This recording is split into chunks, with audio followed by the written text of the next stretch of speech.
આગળના લેક્ચરની અંદર આદિકોષ કેન્દ્રીય કોષની અંદર કઈ રીતે ડીએનએ નું પેકેજિંગ થાય છે તેનું વર્ણન કરેલું હતું. હવે છે સુકોષ કેન્દ્રીય કોષમાં યુકેરિયોટિક કોષની અંદર ડીએનએ નું પેકેજિંગ કઈ રીતે. આપ જાણો છો એમ ડીએનએ પાસે ફોસ્ફરિક એસિડ હોવાના કારણે ઋણ વીજભાર અને એસિડિક પ્રકૃતિ છે. તો તેનું જોડાણ ડીએનએ નું સંગઠિત થવું એ કોની સાથે હોય? એ ધન વીજભારિત અને બેઝિક પ્રકૃતિના પ્રોટીન સાથે હોય. સુકોષ કેન્દ્રીયમાં ધન વીજભારિત અને બેઝિક પ્રોટીન કે જે ડીએનએ સાથે જોડાય છે એ હિસ્ટોન પ્રોટીન છે. Histone protein. આ પ્રોટીન કેવી પ્રકૃતિનું છે? બેઝિક અને ધન વીજભારિત. શા માટે આ હિસ્ટોન પ્રોટીન બેઝિક અને ધન વીજભારિત છે?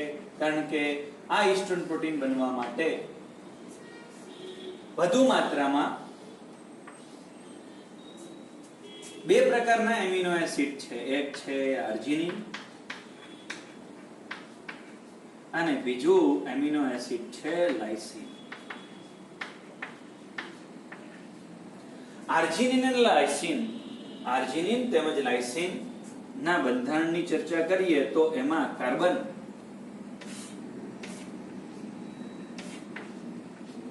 ની એક તરફ NH2 એમિનો સમૂહ છે, બીજી બાજુ COH સમૂહ છે અને હાઇડ્રોજન છે. આ એમની પાર્શ્વ શૃંખલા છે. એ પાર્શ્વ શૃંખલાની અંદર હાઇડ્રોકાર્બનની શૃંખલા સાથે અંતે NH2 સમૂહ છે. તો પાર્શ્વ શૃંખલામાં NH2 સમૂહ હોવાના કારણે આ જે પાર્શ્વ શૃંખલા છે એ પાર્શ્વ શૃંખલા બેઝિક પ્રકૃતિની અને ધન વીજભારિત બને છે. ધન વીજભારિત અને બેઝિક પાર્શ્વ શૃંખલા ધરાવતા એમિનો એસિડ આર્જિનિન અને લાઇસિન ની બહુલકતાના કારણે, મતલબ એની વિપુલતાના કારણે પ્રોટીન વીજભાર પ્રાપ્ત કરે છે. તો પ્રોટીન વીજભાર પ્રાપ્ત કરે એના માટે જવાબદાર છે એમિનો એસિડ ની પાર્શ્વ શૃંખલા કે જે પોઝિટિવ અને બેઝિક પ્રકૃતિની છે. તો અત્યારે સુકોષ કેન્દ્રીય કોષની અંદર કયું પ્રોટીન છે? Histone protein.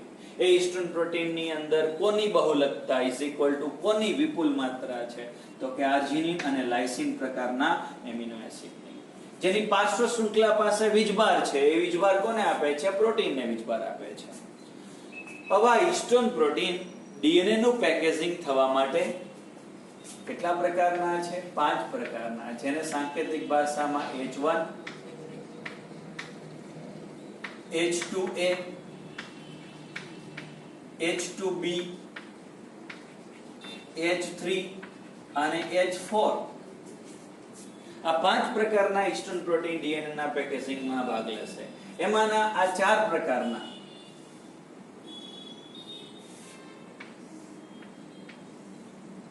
એ બધા જોડમાં ગોઠવાશે, એટલે કે બધાના બબે અણુ.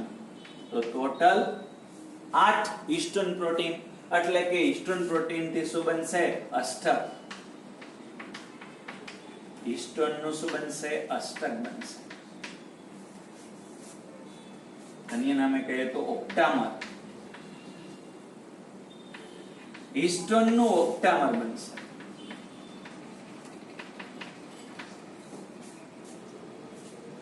આ હિસ્ટોન નું ઓક્ટામર છે.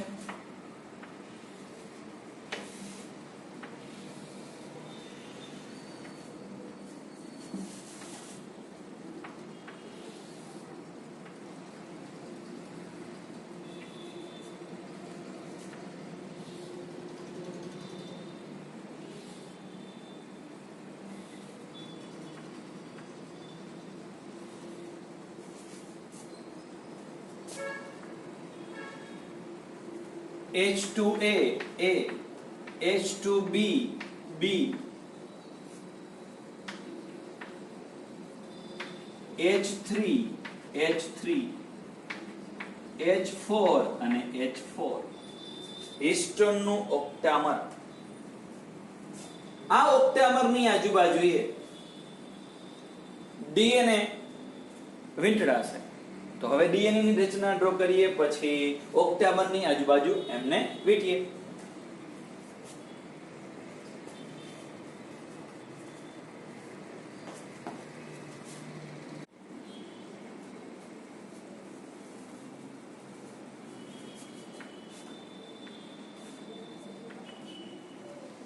આ છે બેવડું કુંતલાકાર ડીએનએ.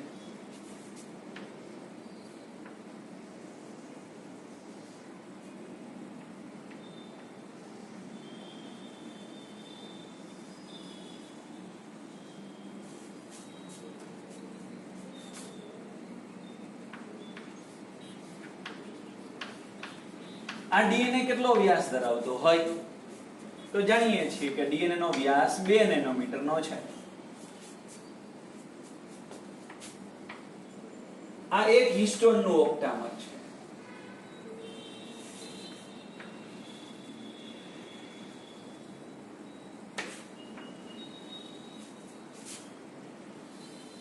બીજા હિસ્ટોન પ્રોટીન નું ઓક્ટામર.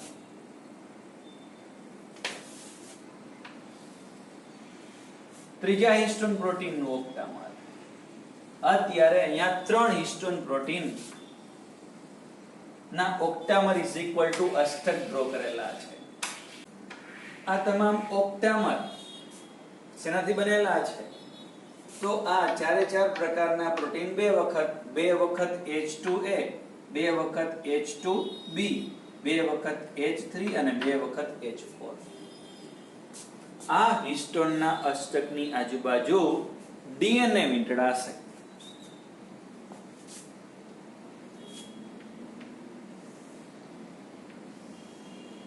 આ ડીએનએ 1 ટન લગાવ્યું, પાછળ ગયું. હવે આગળથી આગળ વધે છે. કેની તરફ જાય છે? બીજા અષ્ટક તરફ. 1 ટન લગાવ્યો, આ બીજો.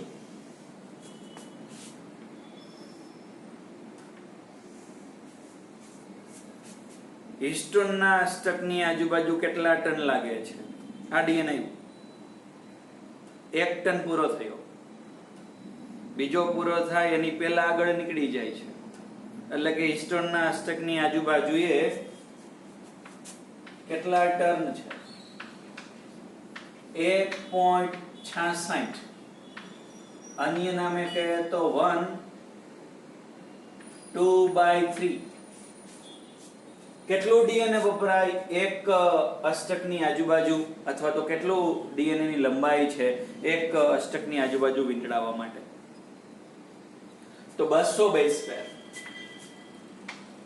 200 બેઝ પેર જેટલી લંબાઈ ધરાવતું ડીએનએ એક હિસ્ટોનની આજુબાજુ વીંટળાય ત્યારે જે રચનાનું નિર્માણ થાય એ રચનાને કહેવામાં આવે ન્યુક્લિયોસોમ.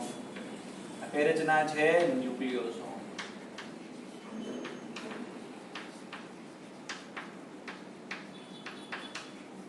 એક ન્યુક્લિયોસોમ નો વ્યાસ કેટલો હોય? તો એક ન્યુક્લિયોસોમ નો વ્યાસ 11 નેનોમીટર જેટલો હોય.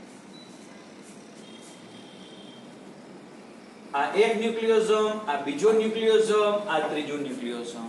નજીકના ન્યુક્લિયોસોમને જોડતા ડીએનએ ને લિંકર ડીએનએ કહેવામાં આવે. આ છે કોણ? તો એ છે લિંકર ડીએનએ.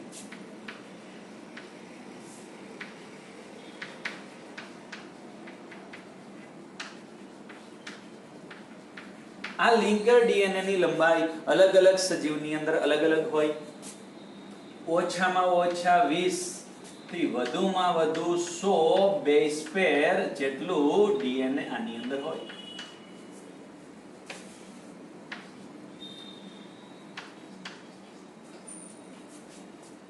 હવે આપણે ગણતરી કરી શકીએ કે એક મનુષ્યના કોષની અંદર, કોષ કેન્દ્રમાં કેટલા ન્યુક્લિયોસોમ હોય. તો આપણા શરીરમાં રહેલું ટોટલ ડીએનએ ની લંબાઈ કેટલી? 6.6. એક કોષ કેન્દ્રમાં DNA 6.6 into 6.6 into 10 raised to 9 base પેર. એક ન્યુક્લિયોસોમ બનવા માટે કેટલી બેઝની જોડીઓ જોઈએ? 200 બેઝ પેર. તો 6.6 into 10 raised to 9 base pair divided by 200 base pair. 200 base પેરની જરૂરિયાત ક્યાં છે? એક ન્યુક્લિયોસોમ બનવા માટે. તો કેટલા ન્યુક્લિયોસોમ બનશે?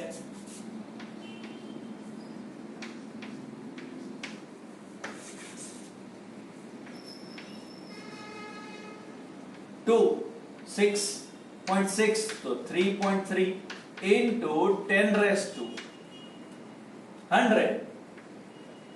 અહીંયા 10 raised to 2 છે, અહીંયા 10 raised to 9 છે, તો 10 raised to 7. તો એક કોષના કોષ કેન્દ્રમાં મનુષ્યના અથવા તો સસ્તનના એક કોષના કોષ કેન્દ્રમાં કેટલા ન્યુક્લિયોસોમની ધારણા કરી શકાય? 3.3 into 10 raised to 7 ન્યુક્લિયોસોમની ધારણા કરી શકાય. આ લિંકર ડીએનએ પર હજી બાકી રહેલું પ્રોટીન ગોઠવાય કયું? H1. આ H1 પ્રોટીન છે. H1 પ્રોટીન ક્યાં સ્થાન પામેલું હોય? લિંકર ડીએનએ પર સ્થાન પામેલું હોય આ H1.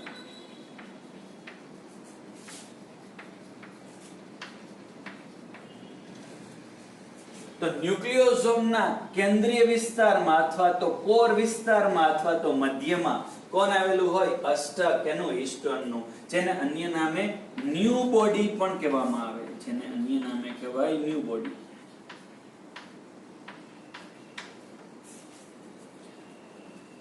તો ડીએનએ પછી આગળ ડીએનએ નું પેકેજિંગ કેમાં થયું? ન્યુક્લિયોસોમમાં. હવે 6 ન્યુક્લિયોસોમ થી એક ચક્ર બનશે, તો આગળની રચના અસ્તિત્વમાં આવશે, જેને કહેવામાં આવે સોલેનોઇડ. એ સોલેનોઇડને ખુલ્લું કરીને આપણે ડ્રો કરીએ છીએ. આ એક અષ્ટક, બીજું 3 4 5 અને 6.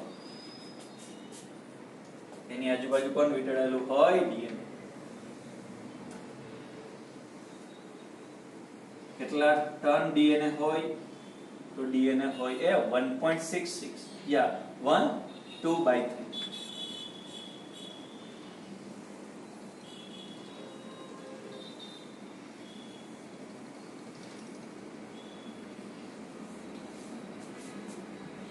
આ 6 ન્યુક્લિયોસોમ એક ચક્રમાં ગોઠવાય ત્યારે જે રચનાનું નિર્માણ થાય એ રચનાને કહેવામાં આવે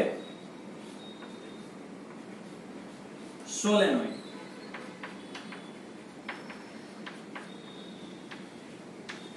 આ સોલેનોઇડ નો વ્યાસ કેટલો હોય? તો આ સોલેનોઇડ નો વ્યાસ હોય 30 નેનોમીટર. આપણે સીધું ડ્રો કરેલું છે. આ 6 એક વર્તુળમાં ગોઠવાય છે. હવે ઘણા બધા સોલેનોઇડ ભેગા થાય ત્યારે જે રચનાનું નિર્માણ થાય એને કહેવામાં આવે ક્રોમેટિન. તો હવે ક્રોમેટિન નું નિર્માણ કરીએ.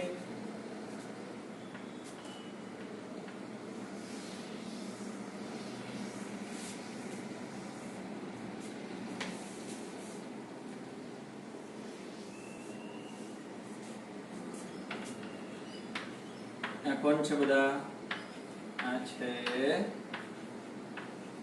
ન્યુક્લિયોસોમ.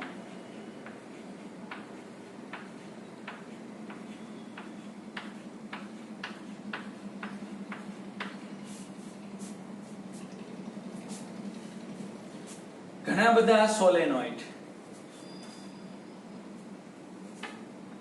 આવું એક સોલેનોઇડ. અહીંયા એક ન્યુક્લિયોસોમ, અહીંયા બીજું, અહીંયા ત્રીજું, 4 5 અને 6. આવા ઘણા બધા સોલેનોઇડ ભેગા મળે ત્યારે જે રચના અસ્તિત્વમાં આવે એને કહેવામાં આવે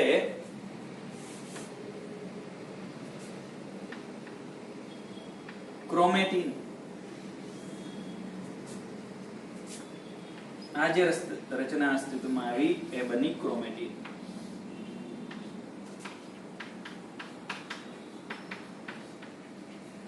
ક્રોમેટીન નો વ્યાસ કેટલો હોય? તો ક્રોમેટીન નો વ્યાસ હોય 300 નેનોમીટર.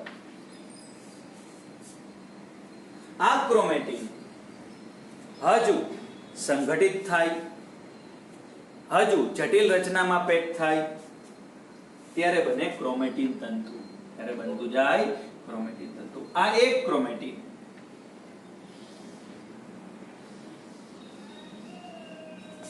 આ આટલા ક્રોમેટીનને પેક કરેલું છે. એની બાજુમાં આ બીજું ક્રોમેટીન.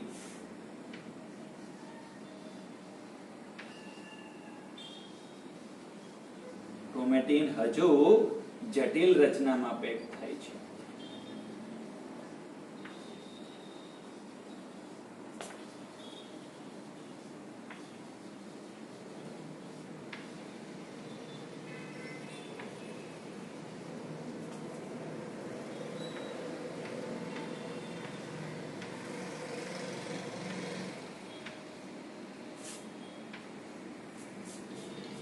તેનાથી બને છે કોણ? આ એક છે ક્રોમેટીન તંતુ.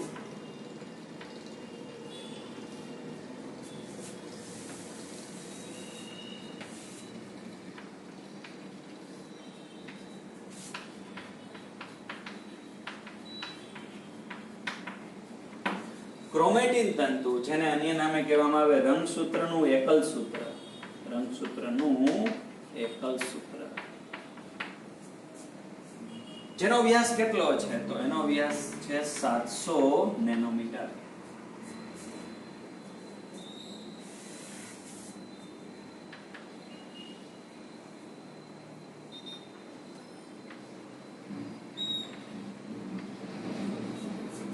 આ ક્રોમેટીન તંતુ કોષ વિભાજનની પાજના અવસ્થા, કોષ વિભાજનની પાજના અવસ્થામાં વધુ કુંતલાકાર અને વધુ સંગઠિત થાય, વધુ નજીક આવે તો એક સ્પષ્ટ શેની રચનાનું નિર્માણ થાય?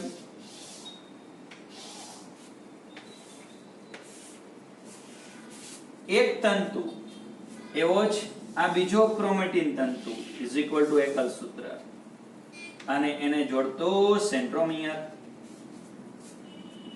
થી જે રચનાનું નિર્માણ થાય એને કહેવામાં આવે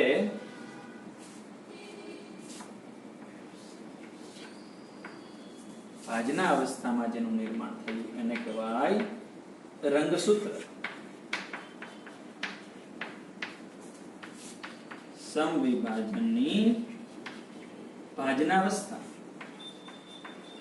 દરમિયાન ક્રોમેટીન તંતુ અથવા એકલ સૂત્ર વધુ સંગઠિત થાય અને બે સ્પષ્ટ એકલ સૂત્ર અને એને જોડતું એક સેન્ટ્રોમિયર થી જે રચનાનું નિર્માણ થાય એ રંગસૂત્ર છે. રંગસૂત્રનો વ્યાસ કેટલો હોય? તો એક ક્રોમેટીન તંતુનો 700 છે, તો રંગસૂત્ર બે ક્રોમેટીન તંતુથી બનેલું છે ઇઝ ઇક્વલ ટુ 1400 નેનોમીટર.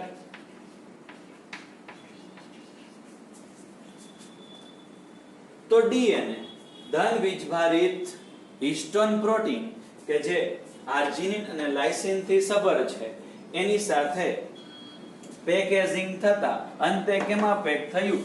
રંગસૂત્રની અંદર પેક થયું. રંગસૂત્ર ડીએનએ ના પેકેજિંગ નો છેલ્લો તબક્કો. રિવર્સમાં બોલીએ તો એક રંગસૂત્રને ખોલીએ તો શું મળે? બે ક્રોમેટીન તંતુ.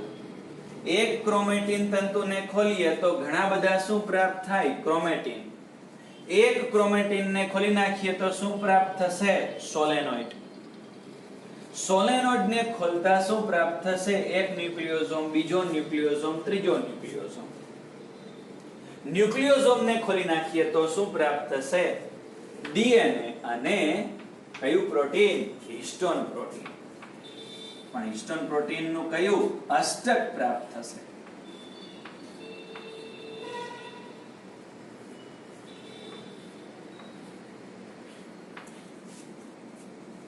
આ તમામ રચનાઓ ક્યાં હાજર છે?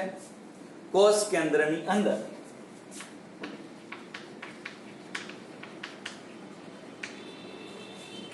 હવે ક્રોમેટીનની અંદર રહેલા કોણ છે? સોલેનોઇડ. અને સોલેનોઇડમાં કોણ રહેલા છે? ન્યુક્લિયોસોમ. આપણી ટેક્સ્ટબુકે સોલેનોઇડનું વર્ણન કરેલું નથી, એટલે સીધો જ ન્યુક્લિયોસોમમાંથી શું બનાવશે? ક્રોમેટિન. ને ક્રોમેટિનમાંથી ક્રોમેટિન તંતુ. ઇલેક્ટ્રોન માઇક્રોસ્કોપની અંદર જો ક્રોમેટિનનો અભ્યાસ કરવામાં આવે તો ક્રોમેટિનની અંદર ન્યુક્લિયોસોમ કેવા દેખાય? તો એક દોરીમાં પરોવાયેલા મણકા. દોરીમાં પરોવાયેલા મણકાની માફક શું દેખાશે? ન્યુક્લિયોસોમ. તેની અંદર ક્રોમેટિનની રચનામાં કોના દ્વારા? ઇલેક્ટ્રોન માઇક્રોસ્કોપ દ્વારા. તો ઇલેક્ટ્રોન માઇક્રોસ્કોપ દ્વારા જો આનો અભ્યાસ કરવામાં આવે તો એક દોરીમાં પરોવાયેલા મણકા,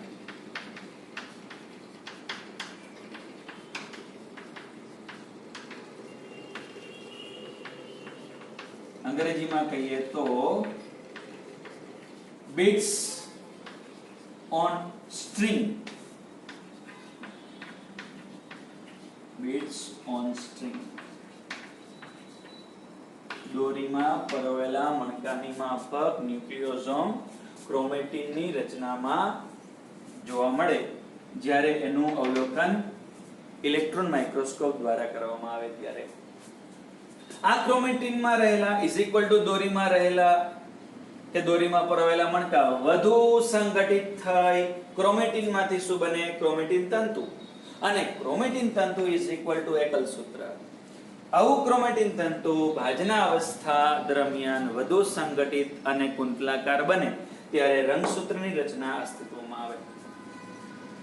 તો અહીંયા ડીએનએ નું પેકેજિંગ સ્ટેપ બાય સ્ટેપ છે કે ડીએનએ થી શરૂઆત કરી, પછીનો તબક્કો ન્યુક્લિયોસોમ, સોલેનોઇડ. અત્યારે સોલેનોઇડ આપણે ખુલ્લું કરીને ડ્રો કરેલું છે, વાસ્તવિક રીતે હોય રાઉન્ડ, એમાં 6 ગોળાઓ ગોઠવાઈ ગયા હોય. 6 ન્યુક્લિયોસોમ થી એક સોલેનોઇડ બને. ઘણા બધા સોલેનોઇડ ભેગા થવાથી ક્રોમેટિન બને. ક્રોમેટિન થી ક્રોમેટિન તંતુ અને 2 ક્રોમેટિન તંતુ અને 1 સેન્ટ્રોમિયર થી રંગસૂત્રનું નિર્માણ થાય. તો એક પછી એક તબકે ડીએનએ નું પેકેજિંગ જટિલ થતું ગયું છે તેમજ ઉચ્ચ કોટીનું થતું ગયું છે. આવા ઉચ્ચ કોટીના પેકેજિંગની રચનાની જાળવણી કરવા માટે હિસ્ટોન પ્રોટીન ઉપરાંત અન્ય પ્રોટીનની જરૂરિયાત પડે અને એ અન્ય પ્રોટીન એટલે બિન હિસ્ટોન પ્રોટીન. એ બિન હિસ્ટોન પ્રોટીનને કહેવામાં આવે non histone chromosomal protein. Non histone chromosomal protein બિન હિસ્ટોન ક્રોમોસોમલ પ્રોટીન થી સંકુલ બનશે.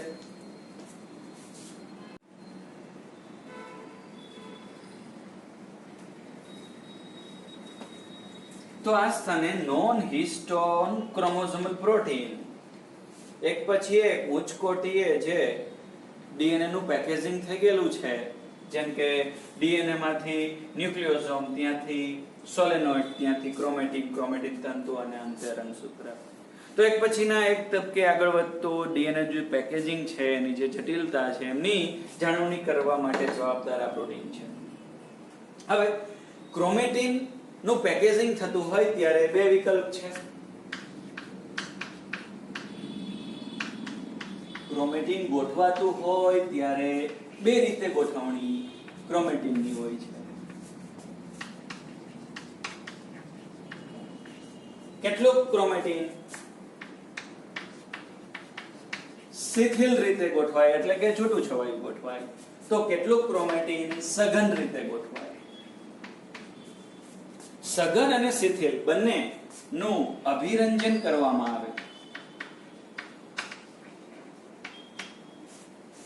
તો શિથિલ એ ઓછું અભિરંજિત થાય જ્યારે સઘન છે એ વધારે અભિરંજિત થાય, ઘટ અભિરંજિત થાય છે. જ્યારે શિથિલ ગોઠવણી છે એ ઝાખું અભિરંજિત થાય છે.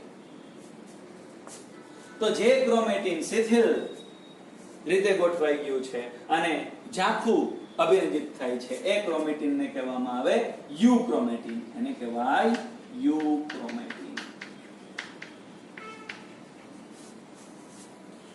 જે સઘન રીતે ગોઠવાઈ ગયું છે અને ઘટ રીતે અભિરંજિત થઈ ગયું છે એને કહેવામાં આવે હિટ્રોક્રોમેટિન.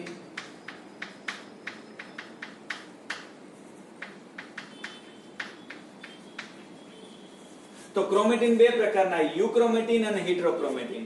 પ્રત્યાંકનની દ્રષ્ટિએ કોણ વધારે સક્રિય હોય, જે શિથિલ રીતે પેક થઈ ગયેલું છે, અને હિટ્રોક્રોમેટિન એ નિષ્ક્રિય હોય કારણ કે સઘન રીતે પેક થઈ ગયેલું છે. તો ક્રોમેટિન બે પ્રકારે સજીવોની અંદર, યુક્રોમેટિન અને હિટ્રોક્રોમેટિન. કોણ છે યુક્રોમેટિન? તો ક્રોમેટિન ની ગોઠવણી શિથિલ રીતે હોય, આછું યા ઝાંખું અભિરંજિત થતું હોય અને પ્રત્યાંકનની દ્રષ્ટિએ સક્રિય હોય યુક્રોમેટિન. ક્રોમેટિન સઘન રીતે ગોઠવાઈ ગયું હોય, ઘટ અભિરંજિત થતું હોય અને નિષ્ક્રિય હોય પ્રત્યાંકનની દ્રષ્ટિએ એ હિટ્રોક્રોમેટિન છે. સામાન્ય રીતે કોષમાં જોવા મળતા બે સમાન રંગસૂત્ર, જેમ કે સ્ત્રીઓની અંદર બે એક્સ રંગસૂત્ર હોય, એમાંનું એક એક્સ રંગસૂત્ર યુક્રોમેટિન તરીકે કાર્ય કરતું હોય તો બીજું નિષ્ક્રિય રીતે હિટ્રોક્રોમેટિન તરીકે કાર્ય કરતું હોય. તો આ પરિસ્થિતિની અંદર મનુષ્યના કોષ ઉપર અભિરંજક દાખલ કરવામાં આવે તો એક રંગસૂત્ર, એક એક્સ રંગસૂત્ર ઓછું યા ઝાંખું અભિરંજિત થશે, એ દેખાશે નહીં. બીજું એક્સ રંગસૂત્ર છે હિટ્રોક્રોમેટિન તરીકે કાર્ય કરે છે, ઘટ અભિરંજિત થશે અને કોષ કેન્દ્ર પટલ, કોષ કેન્દ્ર પટલની બાજુમાં એક ઘેરા ટપકા તરીકે દેખાશે. એ ઘેરા ટપકા વિશે સંશોધન કરનાર વૈજ્ઞાનિક બાર અને બેલ્ટ્રમ છે. બાર અને બેલ્ટ્રમ દ્વારા આ ટપકાનું સંશોધન થયેલું છે, એટલે આને કહેવામાં આવે બાર બોડી. આને કહેવાય બાર બોડી. તો બાર બોડી એ કોણ છે? તો બે એક્સ રંગસૂત્ર છે, એમાંથી એક એક્સ રંગસૂત્ર હિટ્રોક્રોમેટિન તરીકે કાર્ય કરે છે અને એ જ કોણ છે? બાર બોડી. તો કોઈ પણ વિકસતો ગર્ભનો કોષ લેવામાં આવે, એની ઉપર આ બાર બોડીની કસોટી કરવામાં આવે અને એક ટપકું દેખાય, મતલબ કેટલા એક્સ રંગસૂત્ર એક ટપકું દેખાય? તો બે એક્સ રંગસૂત્ર. કઈ રીતે? તો એક તો એક્સ રંગસૂત્ર છે એ દેખાશે નહીં. જો બીજું એક્સ રંગસૂત્ર કોષમાં હાજર હોય તો એ શું તરીકે કાર્ય કરે છે? હિટ્રોક્રોમેટિન તરીકે કાર્ય કરે છે. તો એક બાર બોડી દેખાય, મતલબ એક્સ રંગસૂત્ર કેટલા? બે. એક્સ રંગસૂત્ર બે હોય તો વિકસતા બાળકની જાતિ કઈ હોય? માદા. તો બાર બોડી કસોટી કરી લિંગ પરીક્ષણ કરી શકાય. તો બાર બોડીના આધારે આપણે જુદા જુદા સજીવોનું અત્યારે એની જાતિ તેમજ એના શરીરમાં જોવા મળતા કોઈ જનનિક રોગોનું પરીક્ષણ કરીએ. જનીન પ્રકાર,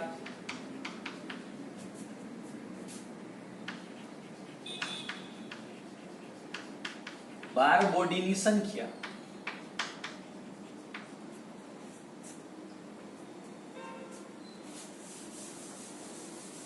અને છે જાતિ.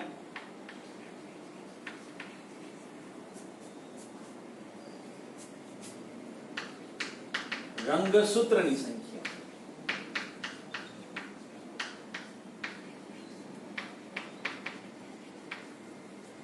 મનુષ્યના રંગસૂત્રની સંખ્યા, જનીન પ્રકાર કેવો, બાર બોડીની સંખ્યા અને કઈ જાતિ છે, નર છે કે માદા છે. હવે સામાન્ય રીતે આપણે એવું જાણીએ છીએ કે 23 જોડ રંગસૂત્ર, એમાં 22 દૈહિક રંગસૂત્ર. એટલે જનીન પ્રકાર 22 AA લખ્યું. AA is equal to autosomal chromosome, દૈહિક રંગસૂત્ર. આ AA is equal to દૈહિક રંગસૂત્રની જોડી કેટલી? 22, એટલે 44 રંગસૂત્ર પ્લસ X રંગસૂત્ર. બે X રંગસૂત્ર છે ત્યારે એક બાર બોડી છે. તો વિકસતી જાતિ કઈ છે? સાદી સ્ત્રી યા સાદી માદા.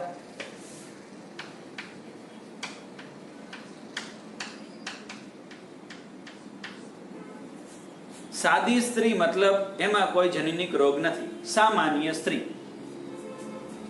રંગસૂત્રની સંખ્યા કેટલી? 46. 22 જોડ પ્લસ 2. હવે જો વિકસતી જાતિમાં એક જ X રંગસૂત્ર હોય, બીજું Y રંગસૂત્ર હોય, તો એક X રંગસૂત્ર શું તરીકે કાર્ય કરતું હોય? યુક્રોમેટિન. બીજું X રંગસૂત્ર નથી એટલે હિટ્રોક્રોમેટિન નથી એટલે બાર બોડી દેખાશે નહીં. તો બાર બોડી 0 મતલબ 22 દૈહિક રંગસૂત્ર પ્લસ XY ટોટલ રંગસૂત્ર કેટલા? 46. વિકસતી જાતિ કઈ? તો સાદો પુરુષ એટલે કે સામાન્ય પુરુષ, એમાં કોઈ ખામી નથી. હવે ઘણી વખત આ બાર બોડી કસોટી કઈ રીતે કરવાની છે? તો વિકસતા ભ્રૂણની આજુબાજુ જે ઉલ્વ પ્રવાહી હોય એને સિરિંજ નીડલ દ્વારા લઈ લેવાનું. એ ઉલ્વ પ્રવાહીમાં વિકસતા બાળકના કેટલાક કોષ હોય એની ઉપર બાર બોડી કસોટી કરવાની. એક બાર બોડી મળે તો વિકસતી જાતિ માદા, ન મળે તો વિકસતી જાતિ પુરુષ. બાર બોડી હંમેશા કેટલી? તો જેટલા X રંગસૂત્ર હોય એના કરતા એક ઓછી. હવે ઘણી વખત આપણને સામાન્ય સ્વરૂપની દ્રષ્ટિએ સ્ત્રી લાગતી હોય પણ ઘણી બધી જનનિક ખામી હોય એવો અંદાજ બંધાતો હોય, અને જો એના ઉપર બાર બોડી કસોટી કરવામાં આવે અને બાર બોડી 0 મળે તો મતલબ શું સાબિત થાય? 22 દૈહિક રંગસૂત્ર છે અને X રંગસૂત્ર છે, બાજુમાં બીજું X રંગસૂત્ર નથી આવેલું, ઇઝ ઇક્વલ ટુ 0. X 0 તો ટોટલ રંગસૂત્ર કેટલા? 44 પ્લસ 1 45.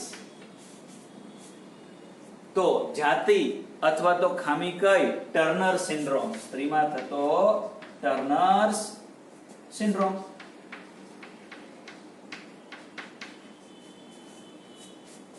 સ્વરૂપની દ્રષ્ટિએ સ્ત્રી લાગતી હોય પણ જનનિક ખામી લાગતી હોય અને બાર બોડી કસોટી કરવામાં આવે, બાર બોડી 0 મળે, સ્ત્રીની અંદર બાર બોડી 0 મળે મતલબ એક X રંગસૂત્ર હાજર છે, એક ગેરહાજર છે, 45 રંગસૂત્ર છે, થતી ખામીને કહેવામાં આવે ટર્નર સિન્ડ્રોમ.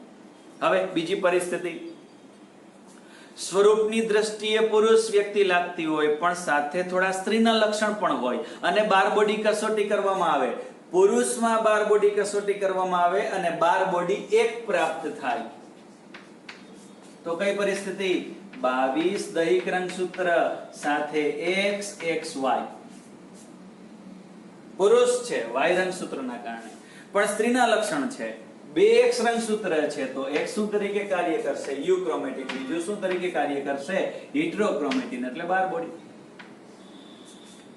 પુરુષમાં બાર બોડી કસોટી પોઝિટિવ આવે તો કેટલા રંગસૂત્ર થયા? 3 અને આ 44 47 રંગસૂત્ર. થતી ખામીને કહેવામાં આવે ક્લાઇનફેલ્ટર સિન્ડ્રોમ. Klinefelter syndrome.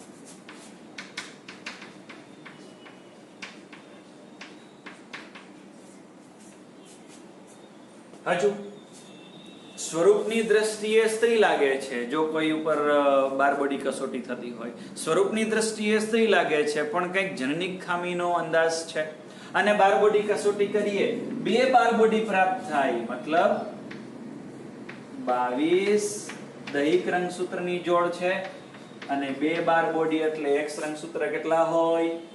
3. ઘણી વખત 3 બાર બોડી પ્રાપ્ત થાય તો 22 દૈહિક રંગસૂત્ર પ્લસ કેટલા X રંગસૂત્ર હોય? 4. અહીંયા કેટલા ટોટલ રંગસૂત્ર? 44 plus 3 is equal to 47. 44 plus 4 is equal to 48. તો સ્ત્રીની અંદર એક કરતા વધુ બાર બોડી પ્રાપ્ત થાય તો એને કહેવાય સુપર ફિમેલ. એને કહેવાય સુપર ફિમેલ.